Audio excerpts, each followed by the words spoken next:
Welcome to the pilot episode of the Thinking Thoughtful Thoughts podcast. I'm your host, Emilio Rebel, and today we're going to be starting off the podcast with a doozy. We're going to be taking a look at an article written by Randolph Clarke titled Indeterminism and Control.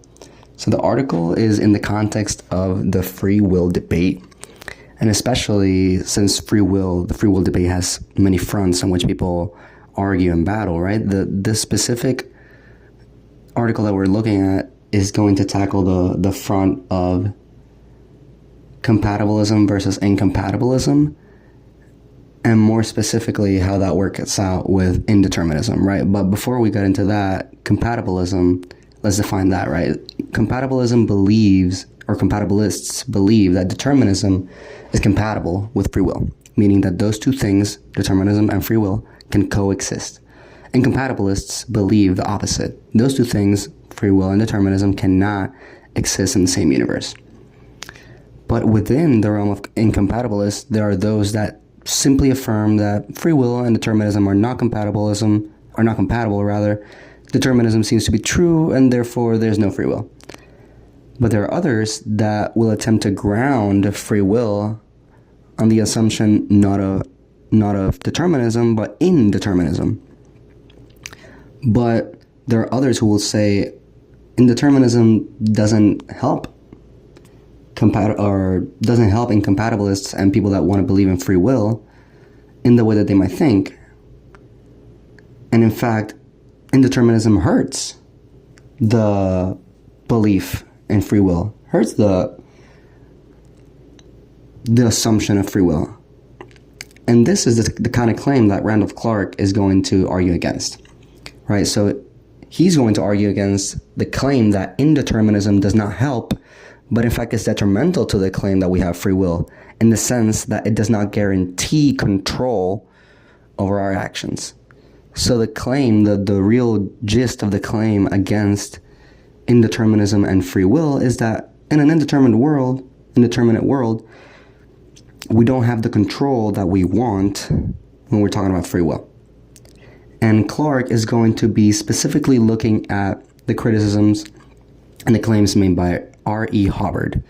The paper is filled with references to the Hobbardian theory or the Hobbardian thesis or Hobbardians, right? So this is the main person that Clarke is dealing with.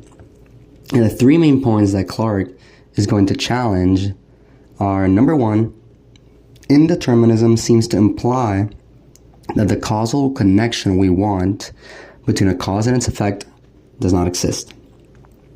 Number two, indeterminism seems to imply that decisions made by the agent are a matter of chance, and this seems to suggest that an agent does not have control over their actions.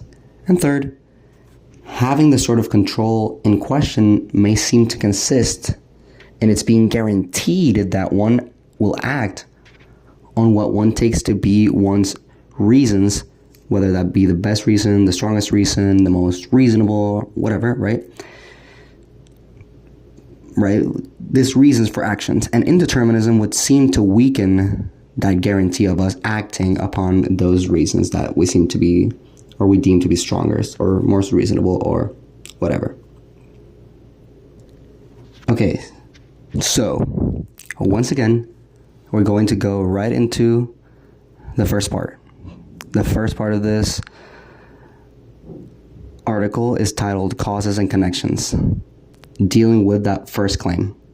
So again, this first claim that Clarke is going to argue against is the claim that we want to say that there is a causal connection between decisions and actions, but that indeterminism does not allow for such connection. That in an indeterminate world, there is no connection between our decisions and our actions. So in a deterministic world, there are sufficient conditions for actions taking place. So let's say we have a certain belief or a certain desire, or we care about a certain thing. When any number of combination of these things are present, we can say that that is a sufficient condition for me doing X. So if these beliefs, desires, cares, etc., are present, they're sufficient to the point where when those are there, I will do X. Right? And in an indeterministic world, there are no sufficient conditions. That's one of the key features of indeterministic worlds. And it seems that because there are no sufficient conditions, the causal connection that we want between actions and decisions, and they just don't exist. So the belief is that if an event doesn't have causal determination, that it seems that it's not caused at all, right? And if we can't say we caused our actions, then that's not free will. But there's another kind of causation that isn't simply causal determinism. There's also probabilistic causation. Think about smoking and cancer. When you're a habitual smoker, there is a probability of you getting cancer, right? But it's not a guarantee that you'll get cancer. But when you do get cancer, we do say that it was the cigarettes that caused you cancer. It was your constant smoking that gave you cancer, right? So this kind of causation, though intuitive, is not without its challenges, without its enemies, so to speak. But Clarke will not seek to justify the existence or the possibility or the real possibility of this kind of causation. He'll simply take it as an assumption to work through the argument, right? But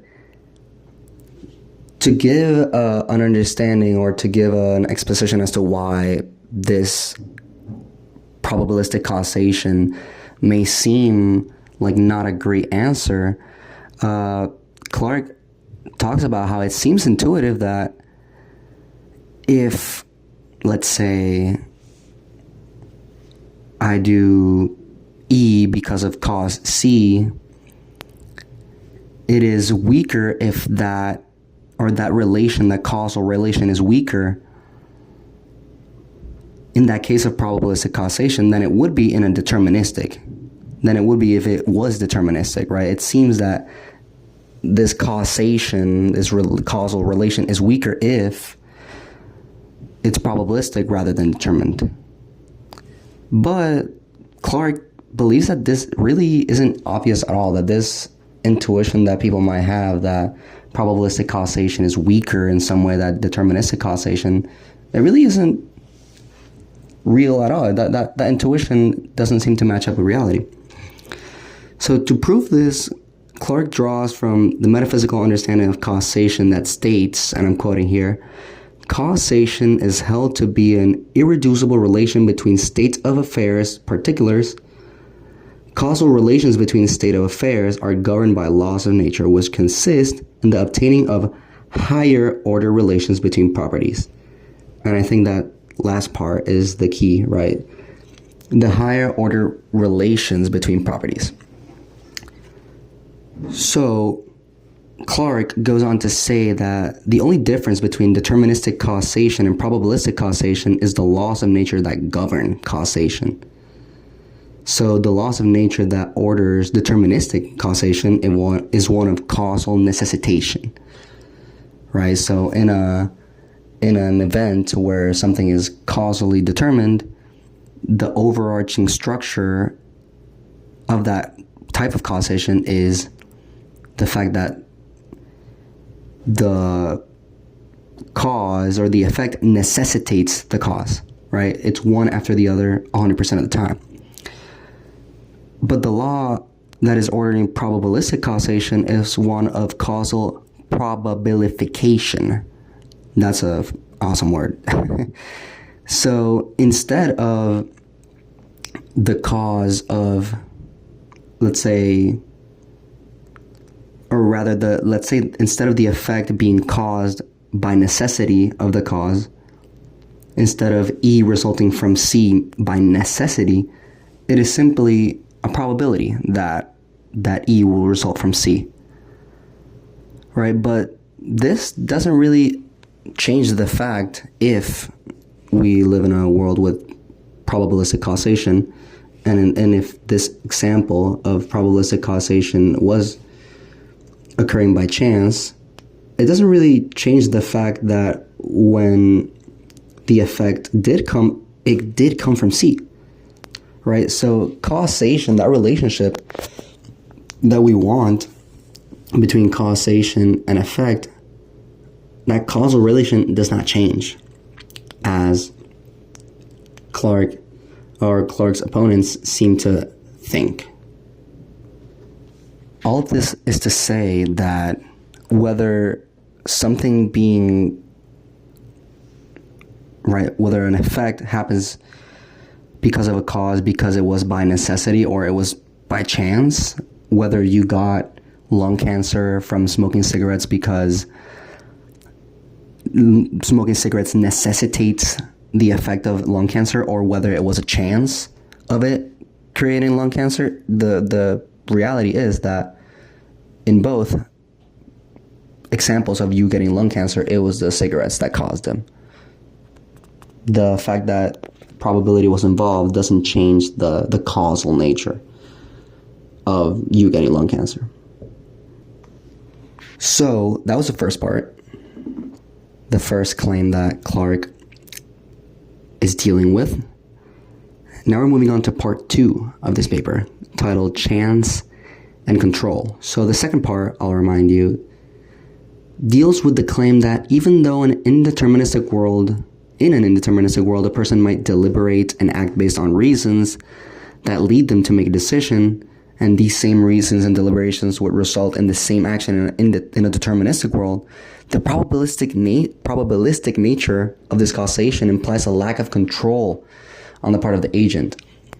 So even if this same kind of deliberation happens in an indeterministic world and a deterministic world, and they both lead to the same outcome, the fact that in the indeterministic world it was left to chance, essentially, right? We were talking about probabilistic causation. Because it was probabilistic, it seems that implies a lack of control on the part of the agent in the indeterministic world.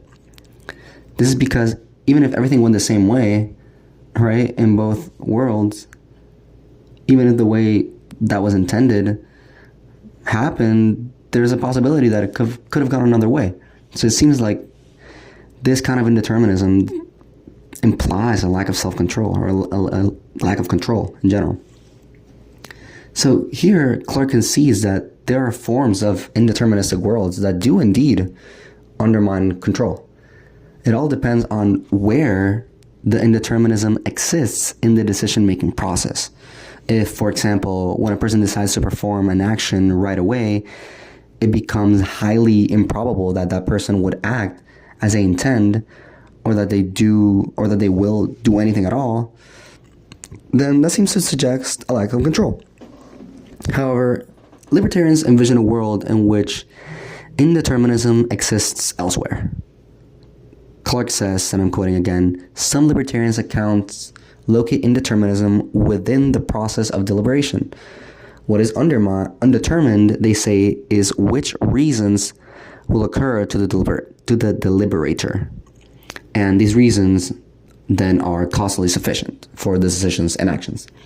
He goes on to say, on a second type of libertarian account, there is, at least on some occasion, indeterminism between the consideration of reasons and the formation of a here and now intention, or the making of a decision. An agent might have conflicting reasons, and each of the two conflicting decisions might retain, until one of them is made, some significant non-zero possibility. So Clarke believes that these kinds of indeterministic worlds are the only ones really worth paying attention to. So, to give an example, he gives the example in a world where, let's call this person Andrew. Andrew has reasons 1 to do action 1, and reasons 2 to do action 2. He reasons, however, that reason 1 to do action 1 are better than reasons 2 to do action 2. And he in fact does do action 1 for reasons 1. There was, however, a possibility that right before he made this decision, he would actually perform action 2 for reasons 2. Clarke says that in this scenario, Andrew acts with a risk or a chance to exercise less control than in a deterministic world, but ends up acting with the same amount of control. So the amount of control that was actually exercised was the same, simply the only difference is that there was a risk or a chance of exercising less control.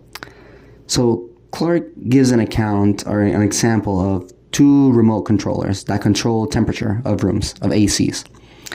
One is deterministic and the other indeterministic, but both operate at the same ratio of success. Let's say it's 90% of the time. Clarke argues that the degree of control exercised by the remote controllers are the same with both kinds of deterministic and indeterministic controls. So one cannot say that one kind of control, whether deterministic or indeterministic, exercises more control over, let's say, the temperature of the room over the other. Although Clarke understands that there might be limitations to this sample, so he goes back to Andrew for a more robust example. In a similar fashion to the controllers, deterministic Andrew and indeterministic Andrew both have the same probabilities of performing certain actions. In both cases, Andrew exercises the same amount of control, and even in the cases where he does not do what he intended to do, though he may not act with rational control, he acts with bare actional control, which means that he was guided by certain reasons, though not the more reasonable ones or the stronger reasons. When this happens, Andrew, instead of acting rationally, acts quote-unquote acratically, which means out of weakness of will. This is different from acting compulsively. So we can say that even when not acting based on rational or the best reasons, a person acting out of weakness in an indeterministic world is still in control. So finally, going on to the third part of this article titled The Guarantee of Reasons, this part is talking about that the concern that the probability of lacking that guarantee, which seems to be required for control. So like going back to the last example, it seems to me that if I act acratically out of weakness of will, that probability, that lack of guarantee seems to imply that I have a lack of control, which we seem to want for free will to exist. For a free will that doesn't have control of our actions doesn't seem to be really any kind of free will. So let's say, for example, I will perform action A for reasons R, and therefore I'm in control because if reasons R exist, I will always decide to perform action A. Right? This kind of guarantee is what it seems to be missing in an indeterministic world. But in an indeterministic world, there is a guarantee that Andrew, for example, can have. The guarantee that he won't not act on either R1 or R2. The only guarantee that deterministic Andrew seems to have over indeterministic Andrew is that he will act upon the better or the more rational or stronger one of these two reasons. Clarke, however, doesn't believe that this kind of guarantee that deterministic Andrew has is required for control. He gives an example of Simon, a guy who likes to listen to heavy metal music even though he has better reasons for not listening to this kind of music than to listen to it. But he simply doesn't care for those better reasons. He calls this kind of case a case of perversity. So Simon seems to be in full control of his choosing to listen to music he does not think is especially good or profitable. Here he doesn't exercise rational control, but he exercises control nonetheless. So this is similar to acting with control in the acratic or weak-willed kind of way. Clarke goes on to explain that in a deterministic world, Andrew might do things that alter the strength of these reasons for which he performs certain actions in order to actually not act acratically or perversely. But in an indeterministic world, Andrew can still make such adjustments to the strengths of his reasons to the point that even when he does act acratically, the possibility of acting on his better reason remains open.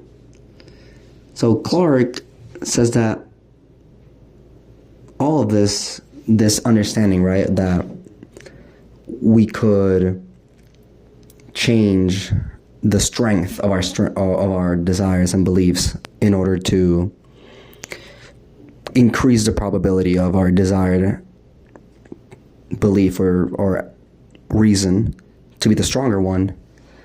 He says that all this depends on what he calls the motivational strength thesis, which basically states that in a deterministic world, if Andrew wants to do A more than anything else and is able to do A, he will intentionally do, or at the very least try to do A. Clarke says that this thesis, even if true, which he doubts, does not help control. Because even if the person has this guarantee that if I want to do A and I can do A, I will try my best to do A. Right, the reasons, the reason why this doesn't really help is because a person might have this guarantee that they're the more stronger or more reasonable desires might not be the ones that they think are their stronger and more reasonable desires. That is, the reasons that they want to be their stronger reasons might not actually be their stronger reasons. And that doesn't really seem like control either. If a person's stronger reasons to do X are actually not stronger than the ones to do Y, that doesn't seem like control, right? But like stated before, maybe the strength of your reasons can be manipulated, as stated before. So maybe even if my reasons to do X are weaker than the reasons to do Y, I can manipulate myself, or not manipulate myself, but change myself, get better, and perform certain actions and, learn, read books or whatever, so that the reasons for doing X become stronger in my mind. But it seems that in an indeterministic world, Andrew could also have this ability. Clarke concedes that this ability to change the strength of your reasons could only exist in very specific kinds of indeterministic worlds. Right, that this world in which Andrew changes his strength, the strength of his reasons, in order that those reasons actually become sufficient conditions for action, are very rare. But this concession is not as important as it may seem, because an agent that lacks this ability to change the strength of their desires, might still act with the control required for moral responsibility. Because a person could still be morally responsible even if they could not have done otherwise. So even if this kind of control, the control of changing the strengths or increasing the strength of some reasons rather than others, even if this kind of control is valuable, it is not necessary for moral responsibility. So after tackling these objections and these challenges and providing a solid case why indeterminism doesn't really seem to diminish the lack of control that a person has over their actions, some libertarians might go as far as to say, no, in fact, indeterminism not only doesn't hurt free will and control, but rather it gives us an advantage over deterministic worlds, or it provides us an even greater control than in deterministic worlds.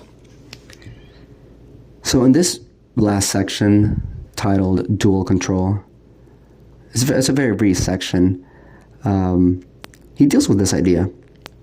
And Clarke describes what is called a dual rational control. So in essence, what this is describing is the ability to exercise control over two actions that seem to be equally reasonable to the agent.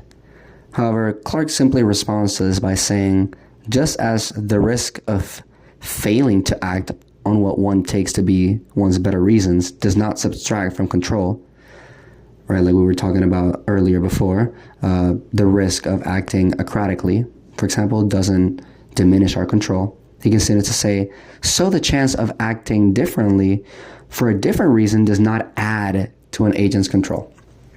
So this notion that if there are two equally reasonable options in an indeterministic world, the fact that you can act reasonably in both scenarios doesn't really add to our control. So the fact that a person, right, can reasonably act alternatively with alternative events, right, doesn't create any additional control that some libertarians might try to argue. So in this paper, Clarke argues that indeterminism doesn't create situations in which an agent has less control over their actions when compared to a deterministic world, but also doesn't go as far as to say that indeterminism actually provides a better front and a better system to understand control. So that was it for today's podcast. I hope you enjoyed, and I hope that this explanation was sufficient for you to understand the gist of what Clarke is trying to say, and maybe get a little bit more interested on the determinism, indeterminism, compatibilism, incompatibilism world. So thank you for listening, and let me know what you think. Bye-bye.